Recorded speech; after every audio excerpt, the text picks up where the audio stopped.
What do all these movies have in common? Other than a successful heist, a well-organized plan. And that is what determines your long-term diet success.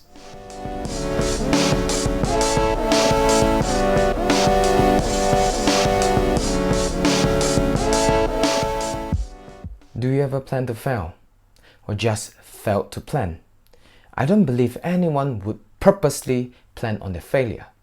And if you believe that your career, your business, your work, your education need proper planning in order to succeed, why else would you think that your fitness and fat loss goals don't?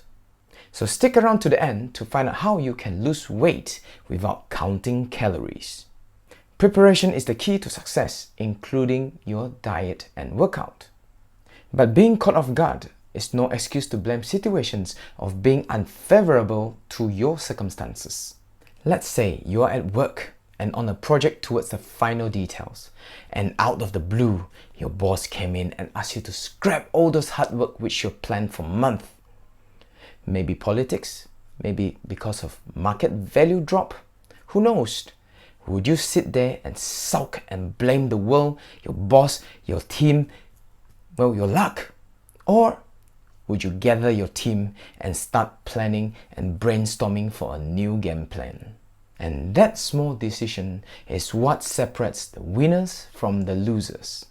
So in the last video, we talked about listing out the food which you should eat and to compile an archives of healthy food recipe. And that is the first part of the equation.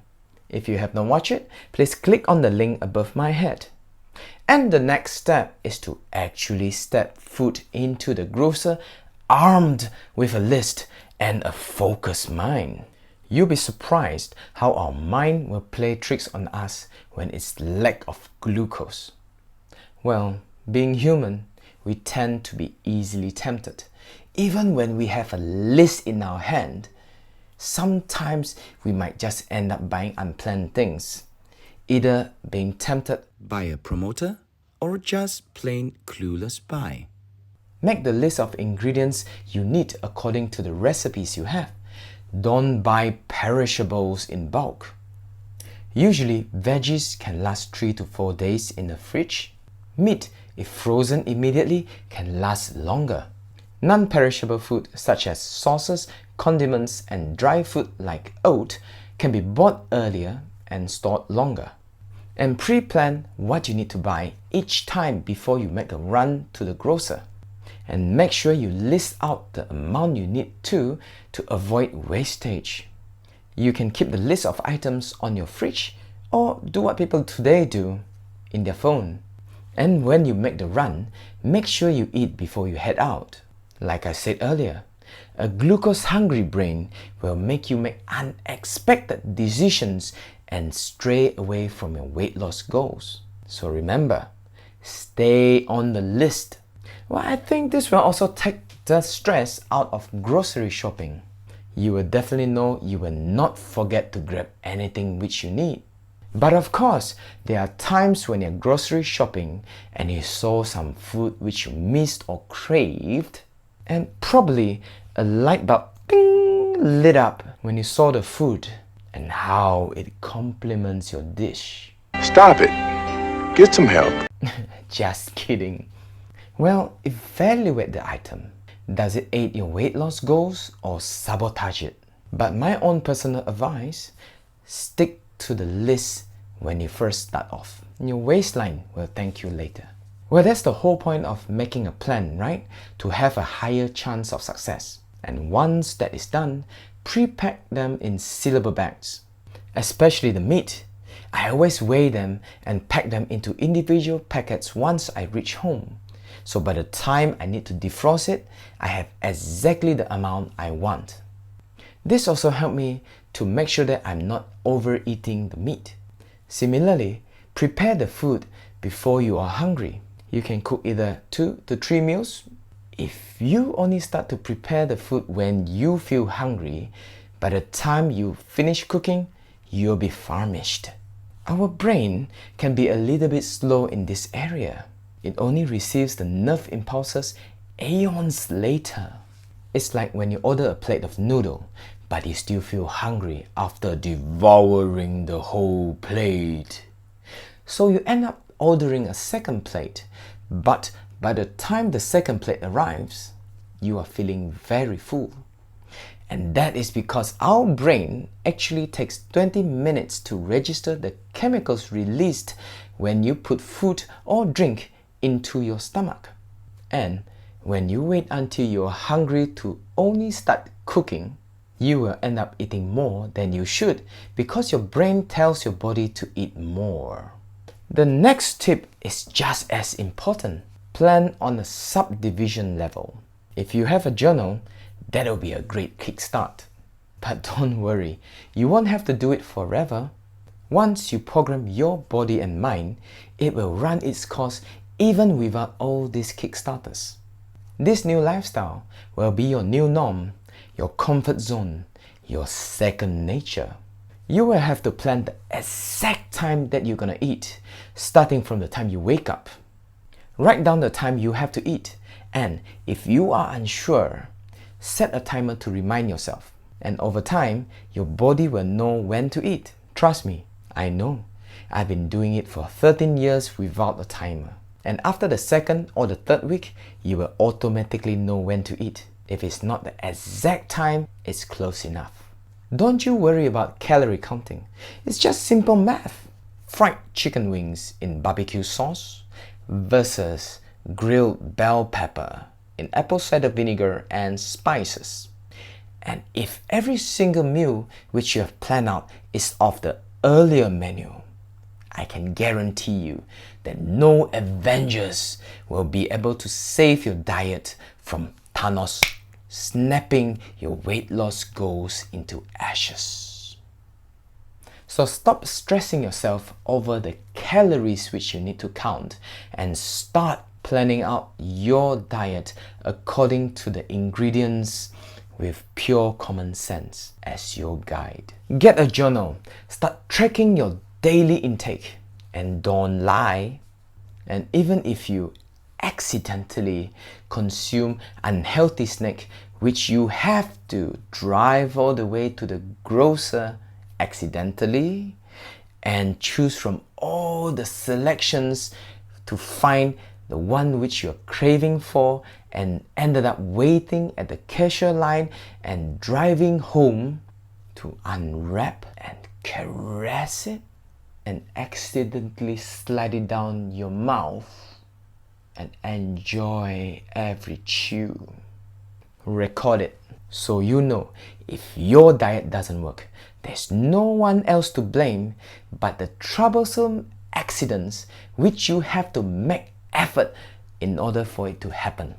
And also, by having a journal, you'll understand your body more and how it reacts to different food, and that way you can tweak your body to the most optimal result. It's no joke. You know, when I first started, I made sure I know what I put in my mouth every single day. There was a few times my body was having a reaction. I recall once I was leaking blood. For most, I think their first reaction was to freak out, panic, and go to the hospital and seek for a doctor's advice. I know, because my mom freaked out and she asked me to go, but I told her, don't worry. I went on about to review what was the food I was taking for the past week, for the past few days, and I found the cause. So once I took that out of the equation, out of my diet, I was completely okay, and I learned I cannot have too much grains in my diet. It only happened because I couldn't find the right ingredient for my diet. Living here in Miri, sometimes you find that food can run out of supply completely for a couple of months or even a whole year. So I end up with easy to find dry ingredients. That is why it is important to have a journal so you will not be misdiagnosed for simple symptoms that may sometimes look scary. I've been monitoring my own conditions for 13 years and I found out that everything leads back to what you put inside your mouth. It is not just me. You know, when my clients come to me and they tell me that they have certain conditions, I will always make sure I ask what they eat for the past few days and past few weeks. And after taking them out, they told me it's gone. So remember, food plays an important role, not just for you to look good. Have a well-planned eating routine, write your journal to kickstart, and make sure you stay on the routine. In the last two videos, we talk about negative calorie food and food high in thermic effects. What else can we do to aid our weight loss? Have you heard about hara hachi bu? It's a Japanese principle of eating. It means filling your belly up to 80% only.